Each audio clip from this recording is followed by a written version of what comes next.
көтеріп кетсем деп едім. Бірінші сұрақ, біздің еліміздің астанасы қай жылы Алматы қаласынан Ақмола қаласына ауысты? 97. Келесі сұрақ, біздің еліміздегі көмір өндірісі бойынша алдыңғы қатардағы қалалардың бірі. Ірі қала емес, кішкентай қала. Жоқ. Солтүстік шығыс Қазақстанда орналасқан. Екібастұз қаласы. Екібастұз қаласы.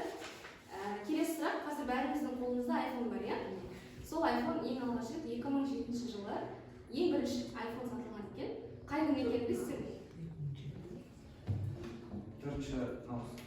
Жоқ. Бұл қиындау сұрақ. Негізі ең бірінші iPhone-ны қолына ұстаған бірінші адам 29 маусым екен.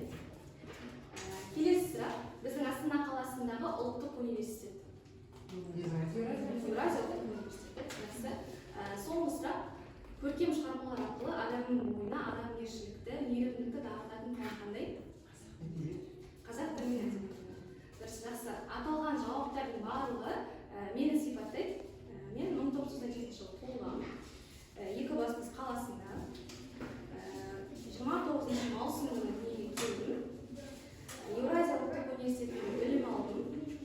Және қазіргі таңда қазақ тілі мен әдебиеті пәнінен сабақ беремін. Мен 2014 жылы мектепті үздік дипломмен аяқтап, Еуразия ұлттық университетіне оқуға түстім. Және сол университеттен бакалаврлық білімімді, магистратуралық білімімді алдым. Және университет менің өмірімде, менің тұлға ретінде қалыптасуыма, жақсы ортамның қалыптасуына, пайда болуына өте үлкен іргетас болды деп айта аламын. Сол жерде атақты мүйізді қарағайдай академик мұғалімдерден сабақ алып, менің өзіме деген сенімділігім қалыптасты және тұлға ретінде мен өзіме білімімді, дерекқорымды жинадым деп айта аламын. Содан кейін жалпы мен ұстаздық жолға қалай келдім? Мен ұстаздық жолды қалай таңдадым?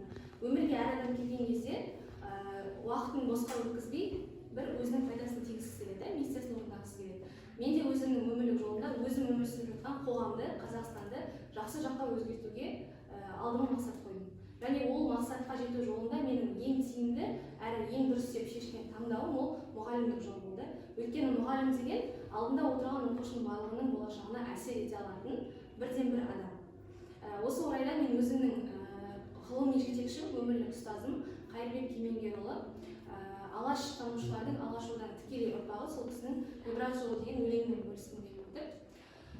Жақсы адамнан ғибратты жолға алады. Сол ғибрат жол ұрпақпен жалғанады.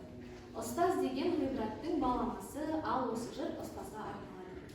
Айыратын тірлікте ақ қараны, ұстаз барда ғибрат жол сақталады. Қартайғанда әр ұстаз жаспен емес, адам болған шәкіртпен мақтанады. Қиын, қызық, күрделі мамандығын тастамайды арқалап заман жүгін.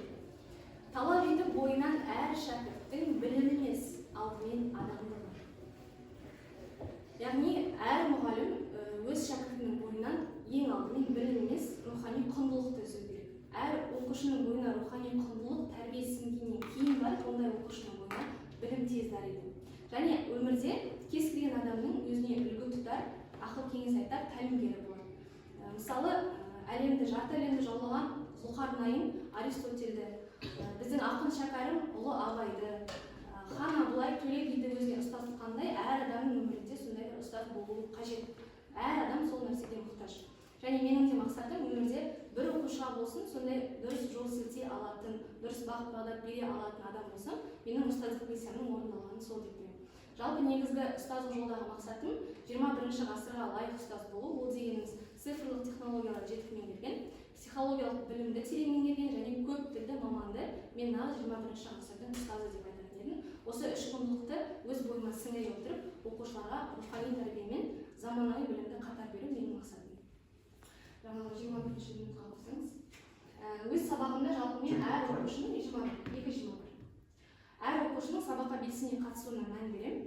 Және де әртүрлі заманауи технологияларды қолданамын. Мысалы ретінде презентация жасайтын осындай әртүрлі ресурстарды қолданамын. Және мен үшін әр оқушының сабақта 20 оқушы болса, барлығының белсенді болып отыруы өте маңызды. Және жас шектеуіне қарай ойын баласына, бірінші, 5-6 сынып оқушыларына әртүрлі ойын түрінде платформалармен түсіндіретін болсам, жоғары сыныптың оқушыларына қазіргі өмірмен байланыстырып, шынайы өмірмен байланыстыра отырып, мысалдар келтіріп, олармен дос ретінде сырласа отырып сабақты түсіндірген кезде оқушының ойына білім тез дариды деген ойдамын.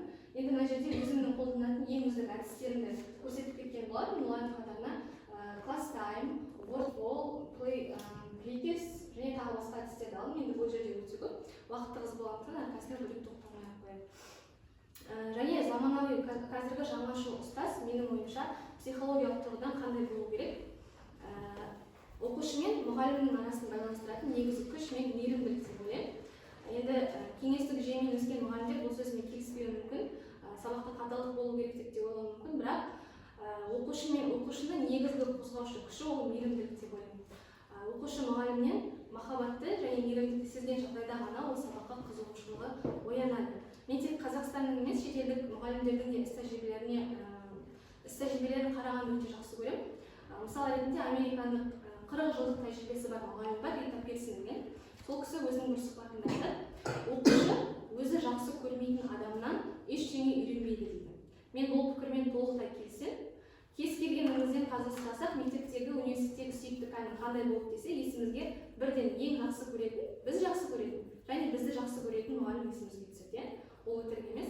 Сондықтан ең басты мұғалімнің қағидасы оқушымен бірге байланыс ұстау, мейірімділік арқылы оқушыны қорқыныштан сабақ айтуға мәжбүрлеп емес, оқушының өз ойын айта алатынына жағдай жасау, оқушыға қателесуге мүмкіндік беру. Сол қателікті түзеу арқылы оқушы өз ойын еркін білдіре алатын адамға айналады деген сенімдемін.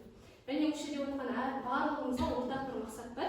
Болашақта бәсекеге қабілетті, өзінің теориялық алған білімін практикада қолдана алатын маманды тәрбиелеу барлығымыздың ортақ міндетіміз. Осы жолда мақсатқа жету үшін біз сабақта тиімді тәсілдердің барлығын пайдаланып, және оқушымен психологиялық дұрыс қарым-қатынаста болу керек. Менің бүгінгі айтайын деген ойымның негізгі өзегі осы деп айтсам болады. Біздің қазақ әдебиетіндегі сүйікті кейіпкеріміз Қожа, сол Қожаның сүйікті ұстазы Рахманов ағайдың айтқаны бар. Оқушы деген қап емес, ішіне не болса соны сыйғыза біледі. Ол шамшырақ. Тек оны жаға білу керек.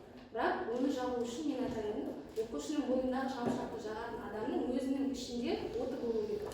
Тек оты бар адам ғана басқа біреудің ішіндегі көкірегіндегі сәулені оята алады. Мен өзім жалпы шығармашыл адаммын. Мектепте тәрбие саласына болсын, мәдениет салаларда, спорттық салаларда өте белсене қатысам. Мен кітап оқығанды, интеллектуалды ортада араласқанды, саяхаттағанды жақсы көремін. Мұғалім деген жеке өмірі болғанымен оқушыға өзінің бар болмысымен үлгі болатын адам. Біз не нәрсеге қызығамыз, оқушы да сол нәрсеге қызығады. Біз нені оқимыз, оқушы да сол нәрсені оқиды. Яғни біз өзіміз дұрыс өмірдің салтын ұстану арқылы оқушыға соны үйрете аламыз. Қорытындылай келе, барлығымыз распыз, барлығымыз жалынымыз. Келешекте өзіміздің бойымыздағы сәуле арқылы оқушыларымыздың әрқайсысының шамшырағын жаға біледі деп ойлаймын.